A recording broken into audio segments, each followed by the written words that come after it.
Listo, comenzamos con nuestra sesión número 10 de este Cineclub Nuevo Cine y seguimos con nuestra cartelera de enero. Hoy vamos a platicar de una película muy hermosa, de una película que, bueno, pues guarda un lugar muy trascendente, muy importante dentro de la historia del cine mundial, que es Los 400 golpes. Es la película número 5 dentro de la espina de la colección Criterion, ¿no? Que digo, cabe notar que pues está dentro de las primeras películas que se encarga de restaurar esta casa y mucha razón esto tiene en cuanto al grado de relevancia que la película guarda para, para el cine moderno que nace con la nueva ola francesa y que, bueno, ¿no? Esta inspirará una oleada gigantesca de cineastas alrededor de todo el mundo. Los 400 golpes de François Truffaut se trata de la primera película que bueno, inaugura la Nouvelle Vague, la nueva ola francesa, en 1959, cuando tiene su estreno en el Festival de Cine de Cannes. Es la película inaugural, y en el mismo festival Truffaut gana el premio a Mejor Director. También la película gana el premio a la Mejor Película Extranjera en el Festival del Círculo de Críticos de Nueva York. Y bueno, ¿no? Con muchos otros reconocimientos en el momento, pero sobre todo el reconocimiento de toda la comunidad cinéfila, eh, y además también de toda la comunidad cineasta de la época, porque pues va a ser una película ya desde entonces imprescindible para pues esta serie de cineastas modernos que vienen tras la nueva ola francesa y estas otras nuevas olas que empiezan a emerger y a reverberar alrededor del mundo. Los 400 golpes pues va a ser un referente importantísimo para pues todos los cineastas de renombre que vienen después de los nuevoleros, ¿no? Y, y bueno, entonces los 400 golpes de Truffaut es una inspiración, por un lado, a un referente francés también importantísimo para Truffaut, que bueno, es Jean Vigo, cineasta de los años 30, que aunque con una breve filmografía también genera un impacto muy grande en la filmografía mundial, con, bueno, la más aclamada, La Talante, pero tiene una obra menor, aún así, bueno, menor en cuanto a difusión, pero igual eh, en cuanto al impacto, igual de enorme, es Cero en Conducta. Y Cero en Conducta, pues es un gran referente para la realización de la obra en cuanto a la imaginería, ¿no? En cuanto al tema que le impacta severamente a Truffaut, dado que la película también está inspirada por su propia vida. La película tiene una narrativa sumamente autobiográfica, ¿no? Hay una relación ahí muy fuerte con la infancia de Truffaut. Truffaut, además, cuando la realiza es muy joven. Truffaut tiene 26 años cuando inicia el proyecto y bueno, pues da cuenta, ¿no? De esta infancia tan difícil, ¿no? Mm, pues tan severa que sufre a mano de los distintos organismos de control, ¿no? Que es una de las partes o de los enfoques más interesantes en la película, los distintos espacios de control, ¿no? La casa, la escuela, el internado, bueno, el reformatorio, y en general la ciudad. Entonces es una película que bueno, ¿no? Da una cuenta sensible, pero también una cuenta crítica respecto a este discurso que está tratando de entablar Truffaut, en el que al mismo tiempo que abre, abre su propia vida, ¿no? También está tratando de hablar por las infancias. ¿no? Porque la película pues es una obra que invita a pensar en las infancias de la época, no solo en Francia, sino a nivel eh, mundial, ¿no? Y a nivel atemporal. Y, y sí, pensando en Cero en Conducta, ¿no? Que ya también es una obra sobre las infancias, ¿no? Que refleja pues esta postura anarquista, ¿no? En reflejo de la sociedad, etcétera. En los 400 golpes, pues hay un aprovechamiento de los recursos también, eh, pues que cabe destacar a partir de la colaboración de los críticos, todos jóvenes, de la revista de, de los Cahiers du Cinema, los cuadernos de cine, que inicia su publicación en el 51 y que es cofundada principalmente por el crítico André Bazin. André Bazin es una figura importantísima para la película como para el autor, porque para Truffaut Bazin fue una especie de padre para él, ¿no? Pues lo acoge cuando pues de joven, ¿no? No encuentra otro lugar en el mundo más que en el cine y desde muy joven inicia una carrera crítica. Para él es una especie de... el cine es un reformatorio positivo, ¿no? En contraste al que podemos ver, por ejemplo, en la película, porque pues Bazin acoge a este joven Truffaut y Truffaut comienza una carrera como escritor muy joven, gracias al apoyo que le brinda Bazán. Y lamentablemente Bazán muere por leucemia que padecía, muere a inicios de la producción. Entonces es la razón por la que la película está dedicada a él. Y bueno, también hablar del importantísimo lugar que tiene Bazán en la crítica cinematográfica. Se trata del crítico más importante de toda la historia del cine, al fundar esta revista legendaria que da pie al cine moderno y que da pie en efecto a la nueva ola francesa, porque sí, aunque en un inicio Bazán la funda con colaboradores de otras revistas en las que ya había trabajado en los 40, y suma algunos otros también veteranos, un poco de experiencia también para levantarla. No obstante, de forma muy temprana recibe, además de Truffaut, ¿no? Muchos otros críticos jóvenes que inician una carrera en la escritura en su revista, ¿no? Y entre ellos, además de Truffaut, va a estar Godard, Claude Chabrol, Eric Romer, bueno, Romer ya no tan joven ni tan Nobel, ¿no? Pero ya había trabajado con él en otra revista, pero también está Añé Varda, también está Jacques Rivette, ¿no? Principalmente, que entre estos ya para mediados de la década van a pasar de la crítica a la realización. Entre todos van a apoyarse para realizar algunos cortometrajes. Bazán también los apoyará, ¿no? Como así como padre tutelar de todos, a veces un poco ayudando en la escritura de los guiones. Bazán, de lo que se sabe es que no, o sea, él abrazaba la crítica y la teoría cinematográfica, no tenía tanta intención de realizar, aunque ya en estos últimos años, pues al parecer había la intención de realizar un documental que lamentablemente ya no puede hacer, ¿no? Pero en esos años 50, pues todos estos críticos empiezan a colaborar en sus primeros cortos. Eh, los más entusiastas, Añé Varda, Godard y Truffaut, pero en general todos empiezan a hacer algo pues en conjunto.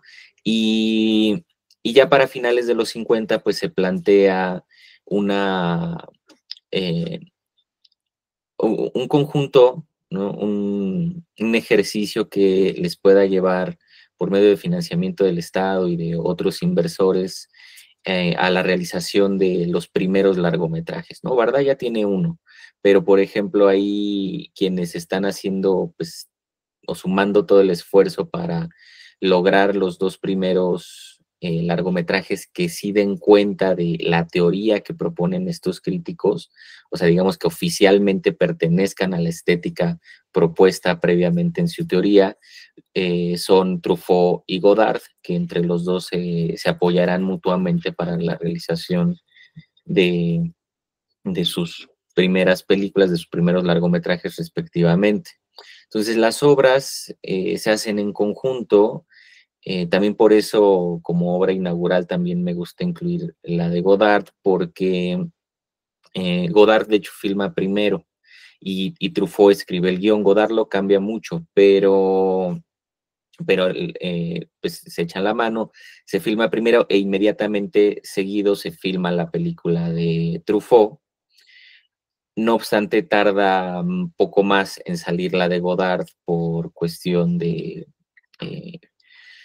pues de decisiones, ¿no? En el proceso de la postproducción y la de Truffaut, pues tiene la posibilidad de estrenarse y finalizarse primero, también porque Truffaut pues ansiaba mucho, ¿no? Que la película fuera este homenaje a su mentor, a André Bazin. Entonces, ese es el contexto en el que se produce los 400 golpes y que de esa manera, esta, seguida de Sin aliento de Godard, pues se tratan de las obras inaugurales de la nueva ola francesa que darán pie a la producción bastante prolífica de todos estos críticos realizadores que tendrán un lugar muy importante en la cinematografía francesa toda la década de los 60 y que culminará esta estética en un momento convulso para el país y para el mundo, que fue el 68, ¿no? Y concretamente, pues todo esto que se suma a lo largo de la década, la Guerra Fría, la Guerra de Vietnam, ¿no? La revolución cultural en China, ¿no? Y bueno, por supuesto, el Mayo francés en el 68, año en el que Truffaut y Godard van a clausurar el Festival de Cine de Cannes en conjunto antes de su amistad rota, ¿no? pero, pero bueno, entonces esto se entiende y lo comentamos también porque ya los temas que vemos inscritos en los 400 golpes son temas que empiezan a sonar cada vez más fuerte a lo largo de la década de los 60, que son temas que tienen que ver con una resistencia al sistema de control, ¿no? Que es, creo que uno de los principales temas que logra evocar Truffaut, siguiendo una teoría que él mismo propone en el seno de la revista, cuando en el 54 escribe un ensayo, artículo para la revista titulado Una cierta tendencia del cine francés, en donde él va a proponer lo que llamó una teoría de autor, ¿no? Y la teoría de autor en el cine nace en general en la estética de la nueva ola francesa, pero nace en palabras de Truffaut, apostando a un cine que recupere la identidad cultural francesa, que recupere la visión de las minorías y que se aleje de este sistema de producción norteamericano y también de este sistema narrativo que empieza a globalizar en estos años posteriores a la Segunda Guerra Mundial. Y, y sí, va a seguir referentes norteamericanos porque reconoce que en la industria hay cabida en el cine clásico estadounidense para la voz de autores que en efecto marcan una pauta para esta misma teoría, como va a ser Alfred Hitchcock, Orson Welles, Billy Wilder, especialmente el papel de Hitchcock en la obra y vida de Truffaut también es muy relevante, ¿no? Es un cineasta que sigue de manera muy, muy cercana, lo admira mucho y esa relación también culmina con esta entrevista legendaria, ¿no? Que realiza Truffaut en los 60 al director y que se encuentra publicada, ¿no? Que el otro día que revisamos esta película de Hitchcock, pues ahí ahí leímos un pedacito, ¿no? Um, Bazin apoya mucho esta teoría de Truffaut y él le sigue con lo que llamó una política de los autores, que también es bueno, es una extensión de esta y es un refinamiento de la teoría propuesta por Truffaut, así como también de una teoría previa propuesta por un amigo colaborador de Bazin, que fue Alexander Astruc, que habla del cine estilo, ¿no? Del bolígrafo cinematográfico, también de lo que Añé Bagdá llamó la cineescritura, ¿no? Que es una extensión de la cámara como bolígrafo del cineasta y que marca la pauta autoral en la obra, ¿no? Entonces, todo esto es relevante mencionar en primer lugar porque se trata de la película inaugural de este grupo, que aunque no participan todos en conjunto en la película, pues sí hay un apoyo general, ¿no? Entre todos, pero es entre también la teoría que todos van siguiendo y desarrollando a lo largo de los 50, que culmina en una estética formal y técnica que se reflejará en la obra, ¿no? Entonces, la política, la teoría de autor para los nuevoleros no significa simplemente que las obras tengan una narrativa autobiográfica, ¿no? Digo, aunque los 400 golpes en efecto refleje de manera autobiográfica ciertas vivencias de Truffaut, no significa simplemente eso, ¿no? Significa la manera de encontrar los temas que le son íntimos a la vida de los autores, ¿no? Esto que tienen una necesidad inequívoca y además inescapable de demostrar y de expresar en la obra. Entonces, ese es más que nada el lineamiento que seguirán las producciones futuras de todos estos cineastas que seguirán, ¿no? El liderazgo de Truffaut y Godard, que se van a alzar como los líderes en estos primeros años y que, bueno, luego ya cada quien va a ir tomando su camino, porque sí, los primeros años en general, las obras de todos tienen coincidencias, ¿no? O sea, hay parentescos entre todos. No obstante, sí, también cada autor va a tener su diferenciador y ya una vez que empiezan a hacer y hacer y hacer, pues esos diferenciadores se van marcando más y más, ¿no? Truffaut va a adoptar totalmente este tema que lo liga a la infancia, este tema que lo liga al crecer, ¿no? O sea, lo que hoy llamaría la industria del género coming of age, ¿no? El caso del personaje protagónico, Antoine Deloine, pues es un personaje del multiverso de Truffaut, ¿no? Porque pues, le dedica 5 obras a lo largo de 5 años, ¿no? En donde vemos crecer al personaje en conjunto a su alter ego en la vida real, que es el increíble actor Jean-Pierre Léaud, que también es un actor de cabecera para la Nouvelle Vague, colaboró con muchos de ellos, pero especialmente con Truffaut y con Godard también, ¿no? Con los que más participa, pero es también muy hermoso, ¿no? Seguir la vida del mismo personaje a lo largo de 20 años hasta esta última, ¿no? En la que ya lo vemos casado, ¿no? Divorciándose, ¿no? Y bueno, ¿no? Este increíble crecimiento que da el actor personaje, ¿no?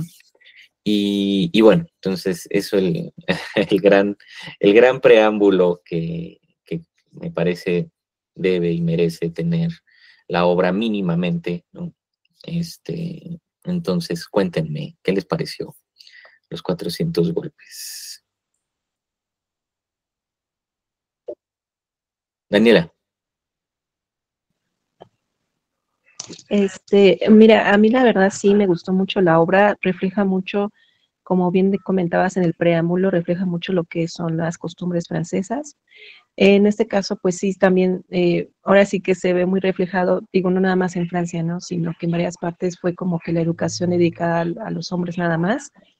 Y pues sí se ve como que también la rebeldía, pero también es por como, ¿cómo lo puedo decir? Como que las deficiencias de la educación recibidas en casa y la manera en cómo los maestros se daban a entender. Digo, a mi parecer, sí hay costumbres muy buenas que, por ejemplo, yo creo que hoy en día se han perdido. Por ejemplo, enseñarle a un niño que participe en las labores de la casa, yo creo que está muy bien porque no nada más es para apoyar a su pareja, sino también para cuando él esté solo, o sea, él también, él no va a depender de alguien para que lo haga, sino que él lo puede hacer y poder tener bien su hogar. Entonces, hay algunas costumbres que me gustaron, por ejemplo, que le decían, pues ve a tirar la basura, ve a hacer aquello, ve a hacer acá, pero sí también desafortunadamente noté deficiencias en la atención que recibía Antoine, este chico que se llama Antoine. Entonces, también igual, lo que yo también sentí mucho es que esa parte rebelde, no sé, digo, yo te puedo confesar que yo también de niña, pues sí llegué a también ser, pues rebelde, y yo creo que en el lugar de él, yo no sé si me hubiera enfrentado en cierta manera a mi mamá porque le hubiera dicho, bueno, o sea, ¿cómo es que me pones orden y yo te acabo de ver con una persona? No estás reflejando el respeto que tú me exiges a mí. O sea, entonces yo no veo congruencia entre lo que tú me quieres, tú me exiges que yo demuestre si yo no lo veo en ti. Entonces, ahora sí, yo no vi, yo pensé que en algún momento él lo iba a enfrentar de esa manera, pero pues no, ahora sí que se enfocó más en sus cosas, en vivir con su amigo, en que, por ejemplo, a mí también lo que me gustó es que expresaba mucho su sentir, por ejemplo, cuando lo mandaban a la esquina de la pared y él pues escribió cómo se sentía él. No fue la manera, pero sí era válido que él expresara lo que sentía. Entonces, esas partes son las que yo creo que faltaron cierta atención en su crecimiento. Entonces, sí, o sea, la película sí reflejó mucho la, la educación en ese tiempo y también para la manera de pensar refleja mucho las deficiencias de la educación que recibían los niños. Gracias. Gracias, Daniela. Sí, claro, es que realmente lo que no está en duda es el valor que pueden tener los conocimientos o los saberes, ¿no? En términos de prácticos, de una enseñanza temprana, media y tardía, realmente eh, justo no es en lo que Truffaut centra la crítica, ¿no? Que ahí es, en efecto coincido, pues claro que es bueno, ¿no? Que se sigan ciertas pautas de aprendizaje, ¿no? Como estas que ahorita mencionas, pero precisamente en donde está la crítica es en las condiciones en las que se desarrolla la disciplina para llegar a esos saberes o cualquier saber, ¿no? O sea, realmente es ahí en donde eh, Truffaut captura muy bien la inconsistencia de estas sociedades disciplinarias, ¿no? Y también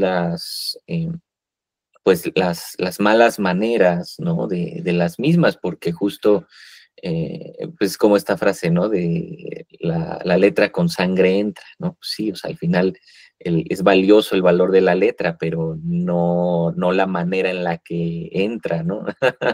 Entonces, precisamente es una crítica, ¿no? A estas sociedades disciplinarias que además pues tienen un peso en estos años y que también van a culminar en la obra de un filósofo importantísimo que es Michel Foucault, ¿no? Que también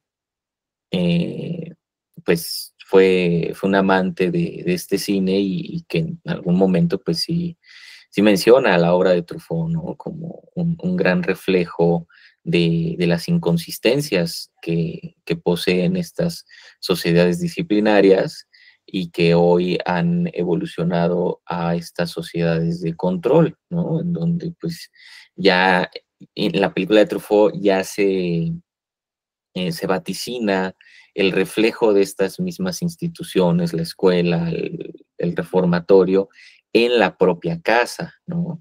Y cómo ya en el reflejo íntimo estas cadenas de disciplina, pues se ven aún más perturbadas, alteradas, ¿no? Justamente por las condiciones individuales de quienes dictan la autoridad en estos espacios más cerrados y más personales, ¿no? Que en este caso son los padres. Entonces, pues, digo, ahí la mayor inconsistencia, como ahorita mencionas en el ejemplo, ¿no? Pues es la figura de la madre, ¿no? O sea, eh, cómo marcar la pauta de disciplina si hay una inconsistencia eh, a nivel moral por parte suya, ¿no? Entonces, sí, hay un juego muy complejo, ¿no? De elementos críticos con los que está jugando ahí Truffaut. Dice Paula en el chat, me gustó, aunque como dices, autobiográfica, en parte logramos ver una evolución gradual de los personajes, como en la madre que pasa de un afecto a su hijo, casi obligado a un afecto más honesto, transformado en la preocupación por él. Y aparente, ¿no? También, o sea, no quiere decir falso, ¿no? Sino aparente en el sentido de las condiciones en las que se empieza a visibilizar su propia falta de disciplina, ya no solo en relación a su hijo, sino en relación a su propio contexto, ¿no? Es una de las consecuencias no de la falta de disciplina, sino de las inconsistencias en su manera de disciplinar y también de las inconsistencias morales que posee, ¿no? ¿Qué más? Cuéntenme, ¿quién más la vio?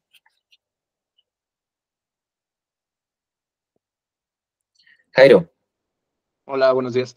hola. Pues a mí me dejó al final con ese retumbando el eco.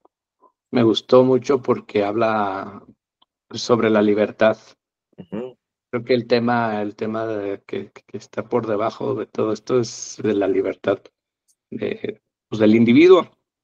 sí, Y en lo personal me hizo mucho sentido porque sentí como que era retratada la vida de mi hermano, por así decir, mayor. mm, Entonces, en estos puntos, ¿no? Como comparativamente, digamos, en su contexto, pero era como también, ¿no? Como la forma de verlo, por así decir, plasmado allí y como, pues es como, no sé, se puede decir que es una tragedia, como el héroe de, finalmente se ve que está condenado, ¿no? Porque a final de cuentas toca el mar, pero no sabemos si la va a librar esta vez, ¿no? sí. Sí, no, es un reflejo muy, muy sincero de, de una observación profunda, autocrítica, ¿no? Em, al espíritu del propio realizador, porque justo es tan sincera la, bueno, no la representación, ¿no? La captura de estos instantes de su propia vida que irremediablemente se puede ver reflejada en otros. No es un estudio psicológico, porque luego se podría ver de esa manera y no lo es. O sea, Truffaut no está eh, pues sí, o sea, él no está construyendo un estudio, un cuadro psicoanalítico, ¿no? O sea, él simplemente de la manera más sincera, porque hay una necesidad de fondo, está reflejando estos instantes de, de su propia infancia, que claro que se ven reflejados en instante, ¿no? Con los que son cercanos a nuestra propia vida, ¿no? Y los vemos tal cual porque, pues en efecto, es como suceden esos momentos y esas condiciones en este tipo pues de personalidades, ¿no? Y hay otra cosa que iba a comentar respecto a esto. Este, Ay, se me fue. A ver si ahorita regresa Jairo. Pero muchas gracias. Carlos, Hola, ¿qué tal? Buenos días, ¿cómo están? Bien, pues, ay, perdón. ¿Sabes qué? Sí, me gustó muchísimo la película, perdón. Me gustó muchísimo. ¿Sabes qué? Me encantan a mí los Coming of Age y me encantó mucho que, pues, que esta sea como la inauguradora de los Coming of Age. O sea, como este jovencito que Truffaut se refleja en él, o sea, cómo va conviviendo en el mundo de adultos. A lo mejor no es un mundo tan cruel, pero sí es un mundo, pues, que lo saca completamente del mundo de la inocencia de este pobre niño y pues, de algún modo lo hace crecer rápido. Nomás que fíjate que no entendí tanto el final cuando va corriendo, o sea, que se sale de este reformatorio Ujú. que va corriendo ahí en la playa. O sea, yo pues como que lo entendí como algo pues liberador, ¿no? Pero finalmente no, como que siento ahí que tuvo mucha metáfora. Sin embargo, o sea, siento que, bueno, por lo que a mí y también había investigado es que este final también como que tuvo mucho peso en el, pues en el público francés, como que todo el mundo se identificaba y fue muy aplaudido. Pero me encantó, o sea, me encantó que, como te digo, dice, el tema del cómic of age, o sea, el- esta pérdida de la inocencia y entrada al mundo adulto. Gracias, Carlos. Sí, ¿no? Un final legendario para la historia del cine, ¿no? El freeze frame, ¿no?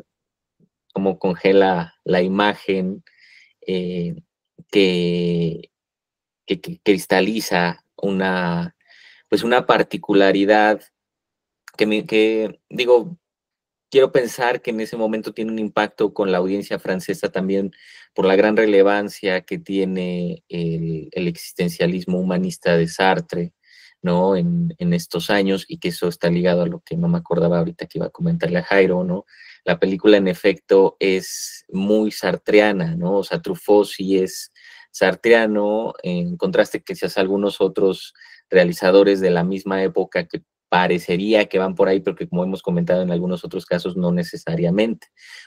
Es interesante porque en la época, en los 60s, bueno, 50, 60s, va a haber muchas películas que construyan una ideología paralela al modo de pensamiento de Sartre, eh, pero que no necesariamente van para allá, porque también en la misma época, o sea, había una diferencia muy marcada entre el tipo de existencialismo humanista en Sartre y el existencialismo ontológico en Heidegger, ¿no? Que es, por ejemplo, para donde se va Tarkovsky, que él sí se separa, ¿no? Del pensamiento de Jean-Paul Sartre. En cambio, Truffaut no, o sea, Truffaut sí está totalmente en la línea de este humanismo, o sea, a partir del individualismo con el que él logra capturar la existencia de este ser, ¿no? En las condiciones en las que se le da el mundo y él deviene uno en el mundo, ¿no? Entonces, en este caso, el final, ¿no? A mí me parece una captura, ¿no? Una cristalización de la dicotomía que existe en el ser, ¿no? Es decir, de este que nunca es capaz eh, plenamente de asir la libertad, ¿no? Y también ahí hay algo como un poco de Schopenhauer, porque al final, ¿qué nos hace libres, no? Si no podemos, si no podemos liberarnos del pasado. Y es muy impactante el cuadro final, porque sí, es libre, ¿no? Ve por fin la playa el mar que tanto ansiaba ver. No obstante, es la misma mirada, captura la imagen congelada, la misma mirada que posee cuando está tras las rejas. Es libre verdaderamente el ser humano, o sea, Antoine es verdaderamente libre o al mismo tiempo le niega esta libertad, ¿no? Esto que lo ata a su existir. Por eso ahí es en donde no es como tan heideggeriano, porque Heidegger no opinaría de esa manera, pero aún así, o sea, la manera en la que pues lo logra capturar en una imagen tan poderosa, pues eso sí es increíblemente trascendente, independientemente a la postura existencialista que tome el autor o nosotros, ¿no? ¿Qué más? Cuéntenme, chicos. Liliana, ¿cómo estás? Hola, buenos días a todos, profe, qué gusto. Pues me gustó mucho, mucho, mucho la película, porque me recordó mucho a Vivir su vida de Godard, ¿no? También como la vida de la protagonista se ve marcada por las decisiones, incluso no de ella, de alguien más, ¿no? Entonces, en este caso, un profesor tirano, en el caso de la vida bueno, perdón, de la película de Vivir su vida, pues de una señora que la corre de la casa por no tener para pagar la renta, o sea, como decisiones que como usted nos mencionaba, están determinadas en un marco social o en condiciones de pensar y de vivir de una sociedad, marcan destinos, ¿no? Entonces, como a mí me pareció como una bola de nieve que iba creciendo a partir de que al niño lo regañan y que tiene que mentir, mata a su mamá simbólicamente, ¿no? Que a mí me pareció también ahí muy, muy fuerte cuando pregunta, ¿y por qué me mató a mí y no a ti, no? También fue por lo que mencionaba Dani, porque la vio ahí con otro hombre, ¿no? Fue como su manera de quejarse, no quejarse, pero sí, la rebeldía de este niño creo que también mostraba pues esa resistencia de cualquier ser humano que cuente con dignidad para esas estructuras de control que usted mencionaba, profe, ¿no? O sea, como el vigilar y castigar está ahí desde que somos chiquitos. Entonces, creo que esto, o sea, cuando yo veía al pequeño adentro de las galeras, ¿no? No sé cómo se llaman en Francia, pero ahí con prostitutas y con un hombre que sí era delincuente, se me hizo como muy fuerte, ¿no? O sea, ¿a dónde manda la sociedad a los que no son deseados, a los que cataloga como locos, a los niños rebeldes? ¿No? Me parece muy fuerte porque eso está como con la complicidad de muchos otros. O sea, el que estos niños sean vulnerados, las infancias en general sean minimizadas, olvidadas, las mujeres, creo que sí se da, como mencionaba, con la complicidad de todos, ¿no? Entonces, sí, me pareció como una película muy fuerte, pero, ay, no sé, como esa dicotomía de bonita, pero fuerte, ¿no? O sea, en algunos momentos me daba rabia, ¿no? Porque decía, y es que eso pasa en las escuelas todavía, ¿no? O sea, como ese abuso de poder o esa diferencia tan grande que existe entre la figura del profesor y del alumno. Y el rencor que se va guardando dentro de los pequeños contra el sistema escolar, pues tiene un porqué, ¿no? Tiene un origen. Y pues nada, muchas gracias, profe, por la experiencia de permitirnos ver esa película. No, gracias a ti por tu perspectiva, Liliana, ¿no? También como que desde esta relación pedagógica, porque en efecto, ¿no? Es ahí donde nuevamente vemos reflejadas las inconsistencias, ¿no? De estas sociedades disciplinarias en las que, eh, pues, o sea, cómo manda, o sea, por el abuso de poder, ¿no? O sea, cómo uno manda a un infante con estas mismas categorías que uno podría decir, claro, ¿no? O sea, moralmente son perversas, pero ni siquiera, o sea, ellos también son orillados a estas mismas condiciones, el ladrón, ¿no? La prostituta, etcétera, o sea, ellos también están siendo víctimas de estas sociedades disciplinarias que rige, ¿no? El sistema de control principal bueno, desde hace muchos años pues lleva siendo el capitalismo, ¿no? O sea, en términos de la ideología de consumo, que es de donde deriva este poder, ¿no? O sea, que al final es el fin utilitario en la sociedad, ¿no? Es pues es el ser una parte de la cadena de consumo, de producción y consumo, el único fin la única disciplina posible pues, suficiente, ¿no? Para llenar en las vidas, ¿no? Cuando pues realmente no es así. O sea, digo, parte de lo que contempla Foucault en su obra es que, o sea, la disciplina no tiene que ser siempre así, ¿no? O sea, que en sí misma la disciplina no es el problema, es el abuso de la misma, ¿no? Es el fascismo en nosotros, ¿no? Es este abuso lo que pervierte esta disciplina. Entonces, pues sí, todo eso está ahí en la obra. Pero también, ¿no? Como dice ahorita Liliana, en cuanto a la hermosura que posee la película, la poética que construye Truffaut, porque aunque es muy sartreano, pues digo, ahí mismo es en donde está también la poética de las imágenes, ¿no? En la posibilidad de la pregunta en la que si el ser humano en algún momento es posible de asir la libertad plena. Por eso también la imagen final es tan impactante. ¿Puede o no asir la libertad? Pues al final la respuesta no la da la película, ¿no? La damos nosotros, la da nuestra propia vida, ¿no?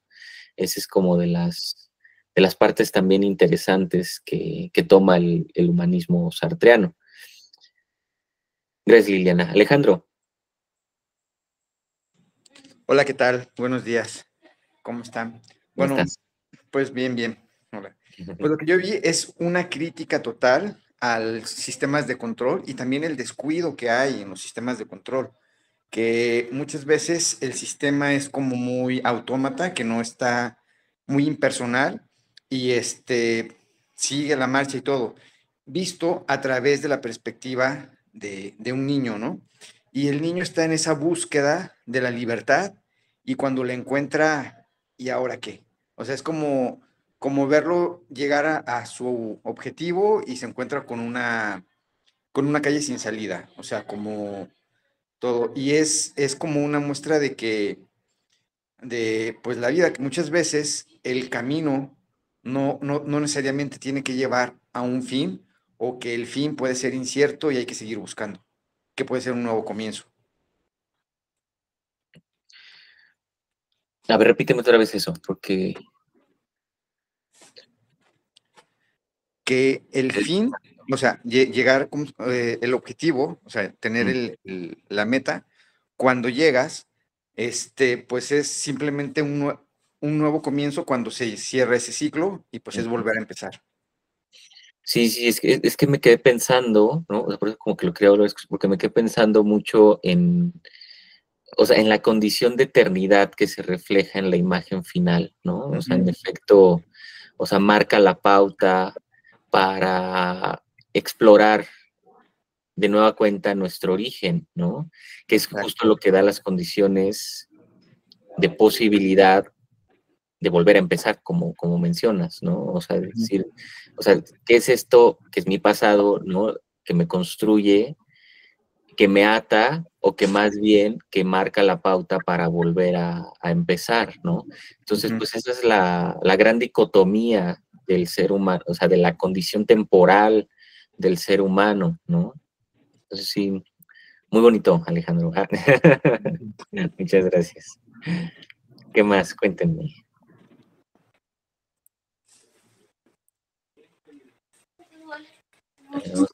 Vamos a leer un pedacito de... Ay, con tu micro, Alejandro.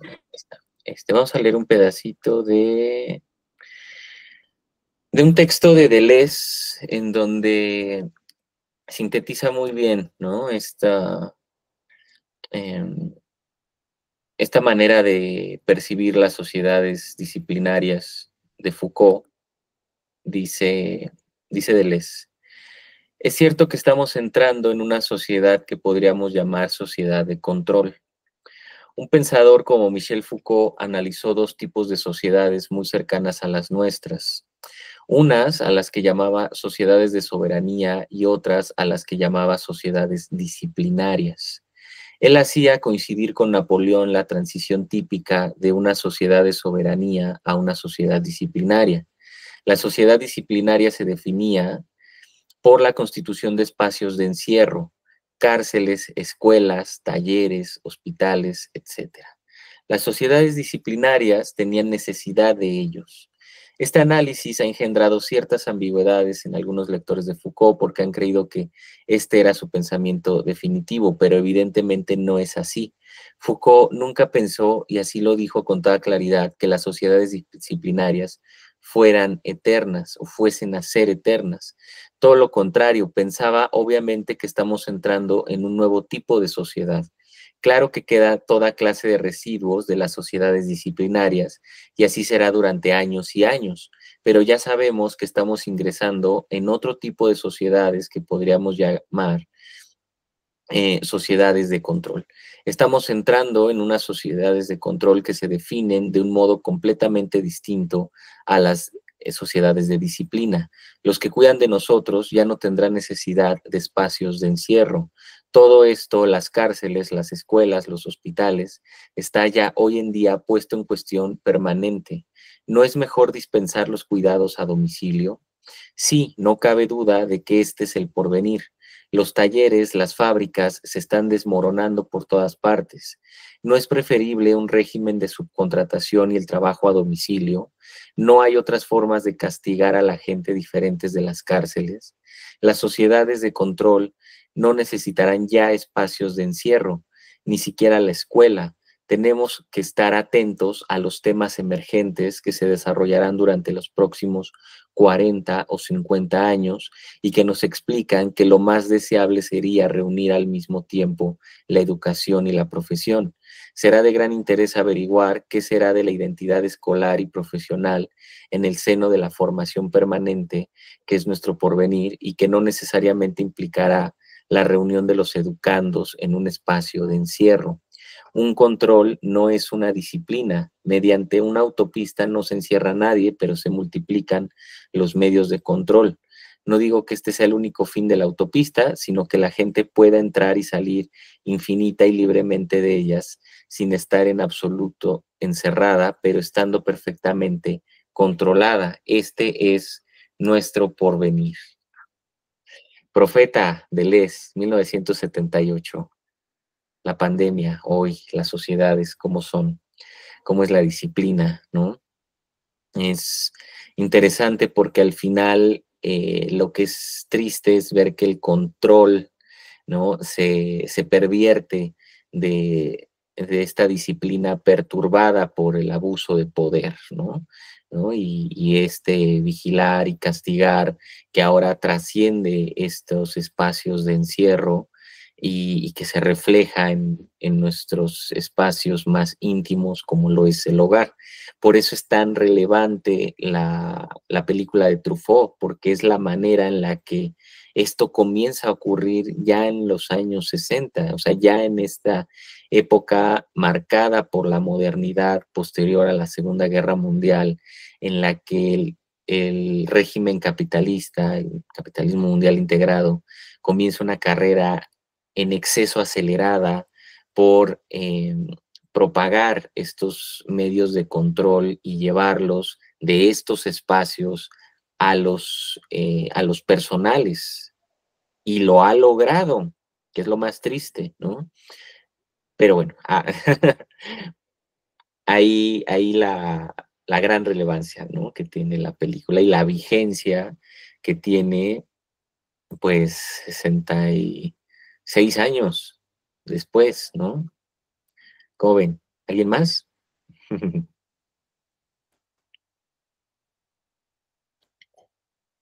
Jairo. Sí, pues le falló por 2 años, ¿no? A la profecía. Precisamente estaba pensando en eso y que sigue entonces. Digo, finalmente ya estamos en esa disciplina de control o sociedad de control.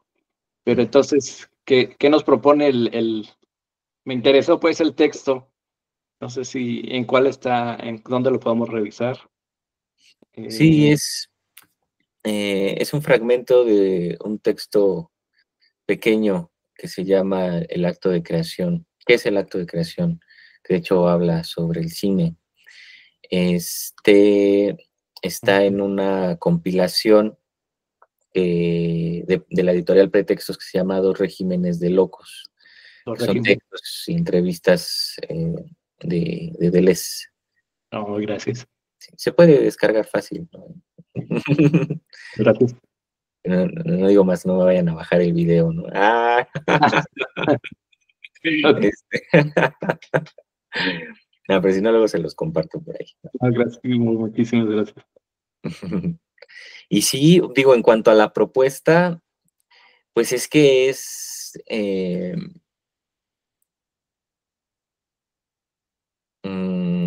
no, o sea, claro que hay cierto pesimismo en ella, ¿no? Porque al final tampoco tiene que ver con una resignación total, ¿no? Sino más bien por cometer un acto de resistencia. Un acto de resistencia, y ahí es donde viene lo pesimismo, ante algo que no va a parar. No va a parar, ¿no? O sea, ¿qué está pasando ahorita en California? Y no para la industria, o sea, no se visibiliza que es que ahí es en donde está la incongruencia. Lo triste es que la gente cree que esto es simplemente azar de la naturaleza, que la naturaleza está haciendo esto. Claro que no, lo estamos haciendo nosotros. O sea, el calentamiento global lo hace las grandes industrias y no paran. Entonces, realmente, pues ese es el panorama pesimista. Esto no va a parar. Esta inconsistencia del sistema en el que lamentablemente se nos rige, no vivimos por libertad, ¿no? Sino que se nos impone, no va a parar. Entonces, realmente lo único que queda por hacer es cometer actos de resistencia, es decir, abrazar un anarquismo. Ay, a ver si no me bajan el video, ¿no? No lo van a bajar.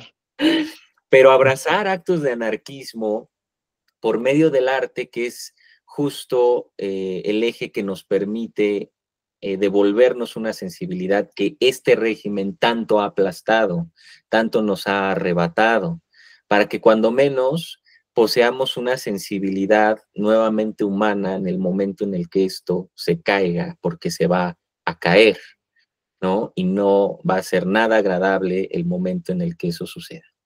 Pero al mismo tiempo sí lo va a hacer desde otro punto de vista, porque pues, se va a acabar, eso es lo bueno, ¿no? Entonces, al mismo tiempo, pues sí, claro que con su debida transición, que será la parte difícil, pero al mismo tiempo, pues será posible pensar en otros modos de vida, ¿no?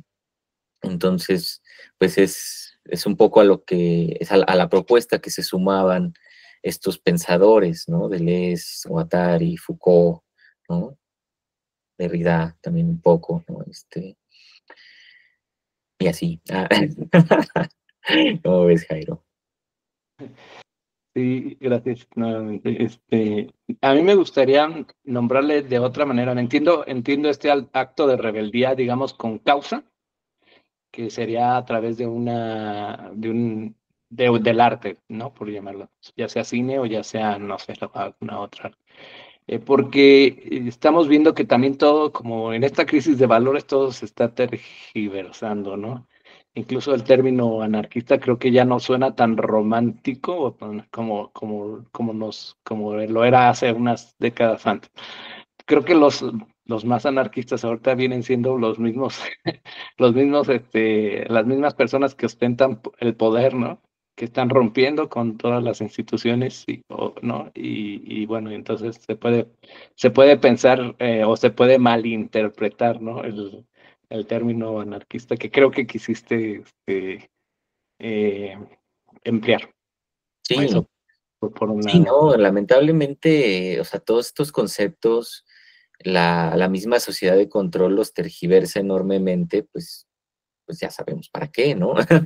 Pues para desplazar el ejercicio de pensamiento y sensibilidad, primeramente sensibilidad, que es lo que nos lleva a un ejercicio de pensamiento libre, ¿no? Crítico a estos sistemas. O sea, al final el anarquismo es eso, ¿no? O sea, es un acto de resistencia, pero bueno, no, pues estamos en una situación delicada. Gracias, Jairo. Daniela.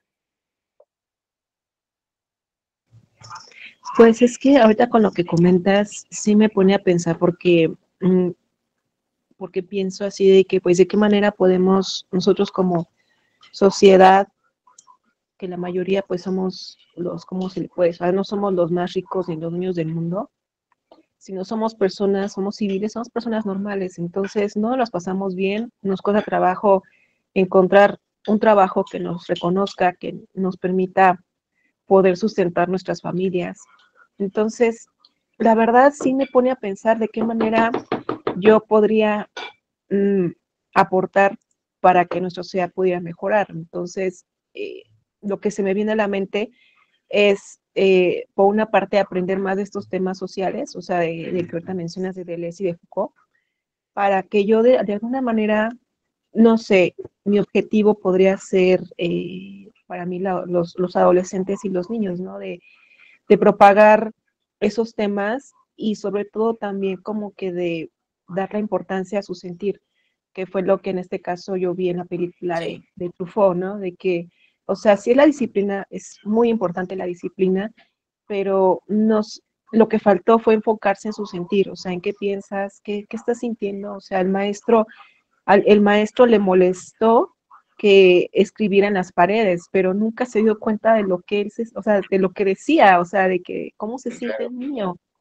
Entonces creo que sí nos hace falta como un enfoque, sí disciplina, sí eh, propagar las buenas costumbres, pero también es el peso a cómo nos sentimos, porque sí somos nosotros, los seres humanos somos también mucho de sentir y eso es lo que nos obliga a hacer ciertos actos. Entonces, creo que también es muy importante y bueno, o sea, no sé, esa manera de pensar, creo que, no sé, a lo mejor yo tengo, por ejemplo, ciertos proyectos en la mente de dar cursos, por ejemplo, de matemáticas, pero creo que ya sería también como que un enfoque un poquito humanista, no sé, o sea, no te diría cómo lo vas a hacer, no sé, pero sí creo que es importante ese acercamiento más humano con las personas. Sí, sí, totalmente, ¿no? Y, por ejemplo, sí, siempre un acercamiento particular, ¿no? Sensible a las condiciones de cada uno de los individuos, que es lo que también parece que no permiten estas sociedades, ¿no? Porque como parten de las generalidades, parten de la globalización, pues claro que lo que repercute es en la invisibilización, ¿no? De estas condiciones particulares, ¿no?